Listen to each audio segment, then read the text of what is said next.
आप रन करके देखो तो ये डिस्प्ले नेम चेंज हो गया। क्या हो गया? कॉलम का नेम तो अभी वही है, डेजिग्नेशन आईडी, डिपार्टमेंट आईडी। अब ये एक दिन पहले भी यूज किया था, यहां भी हो गया यूज।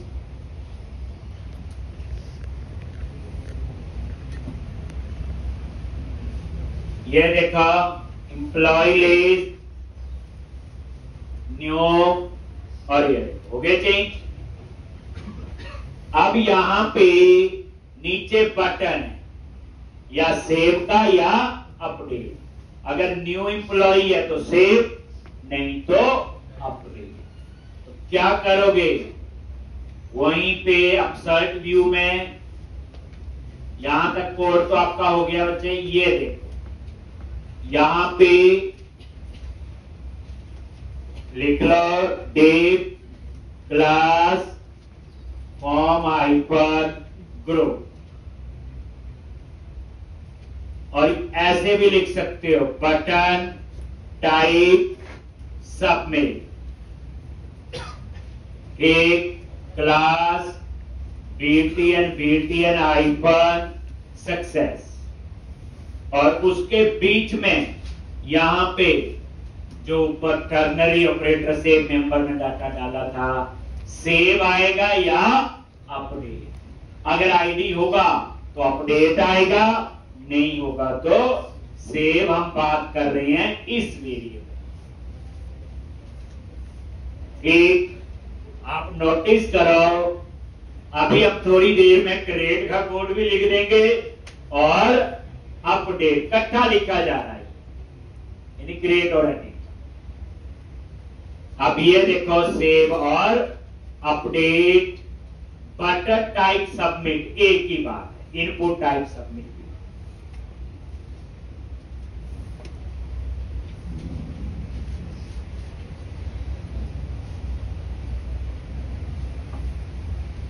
और ये देखो रिफ्रेश, और ये सेव का, अगर एडिट होगा तो अपडेट का है, बस यही फर्क है। अब उसके बाद वैलिडेशन। वैलिडेशन तो काम कर रही है जो मॉडल पे लगाई है, लेकिन उसके मैसेज नहीं आएंगे। मैसेज के लिए आपको क्या करना पड़ेगा? नीचे एक बंडल ऐड करना पड़ेगा एक, तभी वो मैसेज आए। तो यहां पे आ जाओ, यहीं पे लास्ट में। अब ये बंडल जो है ये जावास्क्रिप्ट का कोड है, और ये हमेशा कहां ऐड होना चाहिए? नीचे। तो अब ये तो एक व्यू है, मेन डिजाइन तो लेआउट है, तो लेआउट में सबसे नीचे ऐड होना चाहिए। तो मैंने उसके लिए आपको बताया था, व्यूज पे गए, शेयर पे गए, और ये आपका मास्टर लेआउट है, और यहां पे ये नीचे सबसे। तो इन्होंने क्या किया हुआ, एक रेंडर सेक्शन, एक सेक्शन बनाया है, यहां पे लोड होना चाहिए, और उस सेक्शन का नाम क्या है? स्क्रिप्ट्स। यानी जो जावास्क्रिप्ट है वो यहां लोड होगी। और मैं याद रखना गाइडलाइन है, ऊपर सीएसएस और नीचे, यानी ऊपर सीएसएस एचटीएमएल और नीचे जावास्क्रिप्ट। तो अब आप क्या करोगे? यहां पे गए @सेक्शन, और उसका नाम है स्क्रिप्ट। अब ये स्क्रिप्ट ऐसे नहीं भी कुछ भी लिख दो, ये वाला नाम है बच्चे, ठीक। तो यहां पे अब आपने ऐड करना है बंडल। कौन सा बंडल ऐड करना है? वैलिडेशन वाला, यहां पे। और सिंटैक्स यही होगा, बस बंडल का नाम बंडल config.cs से उठाना। अब देखो दूसरी बार हो गई, अगले प्रोजेक्ट में फिर यूज हो जाएगा। तो हर चीज लेआउट चेंज करो, वैलिडेशन लगाओ, पूरा प्रोजेक्ट उस तरह से बनाओ जो चीज आती है उसे अप्लाई करते हैं, तभी प्रैक्टिस होगी, नहीं तो भूल जाएंगे हम लोग। और ये बंडल का नाम कहां से उठाओगे? ये ऐप पार्ट में गए बंडल कॉन्फिग और ये है बंडल का नाम।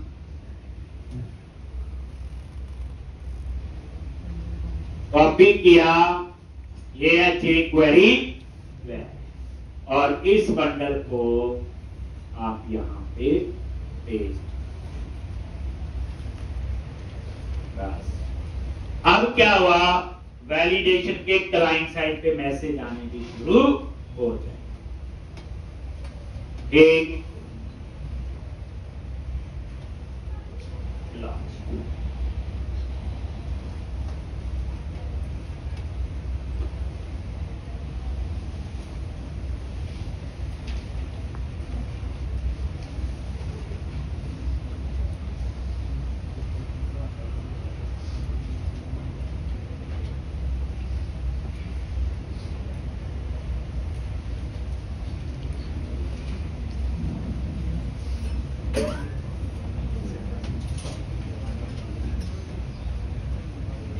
तो ये आपका जो है रिफ्रेश करो और ये क्लिक किया, आगे नेम और एड्रेस पे रिक्वायर लगाया हो। ठीक, अब इतना काम तो आपका हो। अभी रुको, वैलिडेशन भी काम कर रही है, कोई प्रॉब्लम। अब हम चाहते हैं, ध्यान से सुनना, ही नई चीज है। नेम के लिए टेक्स्ट बॉक्स, यहां हम नेम एंटर कर दें। एड्रेस, यहां पे हम लोग सैलरी, लेकिन डिपार्टमेंट के लिए आप लगाओ ड्रॉप डाउन लिस्ट। और इस ड्रॉप डाउन लिस्ट में डाटा कहां से आना चाहिए? Department model. डेजिग्नेशन के लिए लगाओ ड्रॉप डाउन लिस्ट और उसमें डाटा कहां से आना चाहिए? Designation model. देखा होगा कई जगह ड्रॉप डाउन लगे होते हैं, तभी तो वो दो टेबल बनाई थी। तो अब आपको डिपार्टमेंट के लिए लगाओगे ड्रॉप डाउन लिस्ट और उसमें डिपार्टमेंट मॉडल से डाटा आएगा, और डेजिग्नेशन के लिए लगाओगे ड्रॉप डाउन लिस्ट, उसमें डेजिग्नेशन मॉडल से डाटा आएगा। लेकिन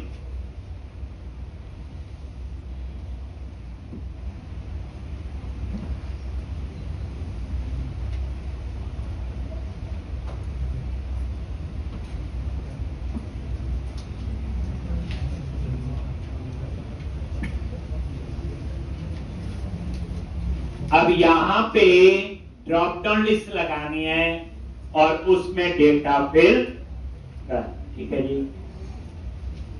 तो इसमें डाटा आएगा डिपार्टमेंट मॉडल से और इसमें डाटा आएगा डेजिग्नेशन मॉडल से। ठीक, तो हमने पढ़ा हुआ एक व्यू में एक ही मॉडल ऐड हो सकता है, एक से ज्यादा नहीं ऐड हो सकता। अगर हो सकते हैं तो ठीक है, मैं लिखूंगा @मॉडल डिपार्टमेंट @मॉडल, जैसे एम्प्लॉय लिखा वैसे लिख देंगे कि नहीं इससे आएगा। मतलब ये ऐसे मल्टीपल मॉडल ऐड नहीं हो सकते। मतलब कहने का ये, जैसे मल्टीपल लिख के ये काम नहीं कर, एक व्यू में एक ही मॉडल ऐड हो सकता। ठीक है, अब हमारी रिक्वायरमेंट क्या है? हमें तो डिपार्टमेंट मॉडल का डाटा भी चाहिए और डिस्प्ले का कोड है। मीनिंग पता है? context.department.toList, बस context.designation.toList, डिस्प्ले का कोड ही है ना। तो एक ही मॉडल ऐड हो सकता। पहली बात ये, मल्टीपल मॉडल ऐड नहीं हो सकता। अब मेरी रिक्वायरमेंट है कि मुझे डिपार्टमेंट से भी डाटा चाहिए, डेजिग्नेशन से। तो फिर मैं क्या करूंगा? इस एक्शन पे आ गया, यहां पे मैं दो वेरिएबल लूंगा, एक में डिपार्टमेंट डालूंगा और एक में डेजिग्नेशन। और उन वेरिएबल का जो स्कोप है एक्शन टू व्यू होना चाहिए। ये एक्शन है ना, और गो टू व्यू से ये इसका व्यू है। एक्सेस तो वहां होगा ना।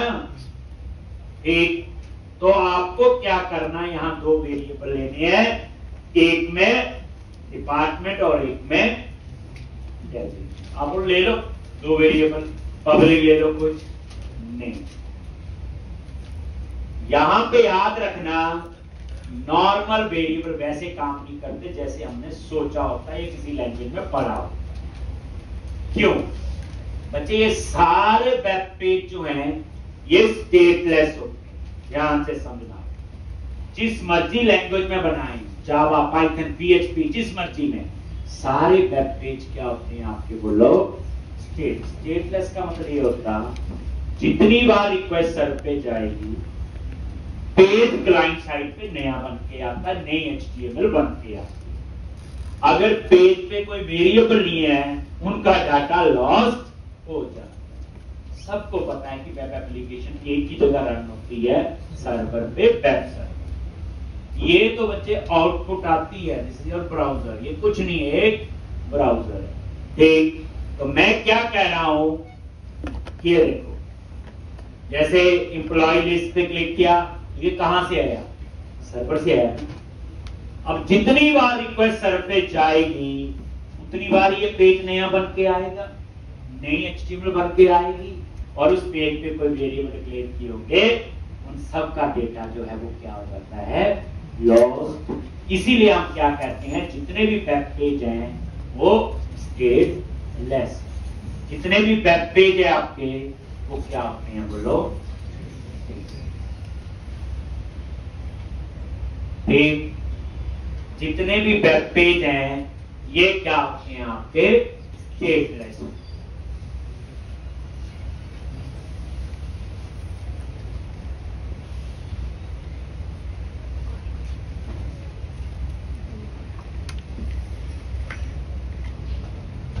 ठीक, जितने भी वेब पेज हैं वो क्या होते हैं आपके, स्टेटलेस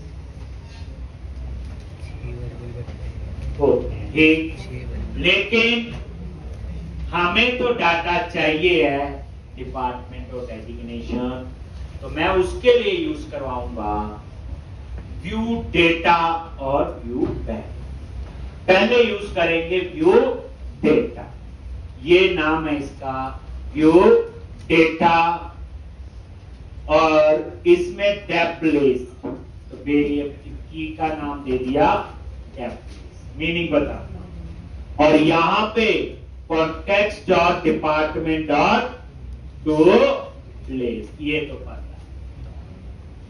ठीक, तो पहली बात, in view data we can store string data as well as object, यानी इसमें स्ट्रिंग डेटा भी स्टोर कर सकते हो और इसमें ऑब्जेक्ट्स भी स्टोर कर सकते हैं, यानी इसमें किसी भी टाइप का डेटा स्टोर हो सकता है। और व्यू डेटा का जो स्कोप है वो एक्शन से व्यू तक होता है। ये स्पेशल टाइप के वेरिएबल है। ठीक, जैसे मैंने बोला पेज तो स्टेटलेस होता है, रिक्वेस्ट सर्वर पे जाएगी, नॉर्मल वेरिएबल का डाटा तो लॉस्ट हो जाएगा, इसका डाटा लॉस्ट नहीं होगा।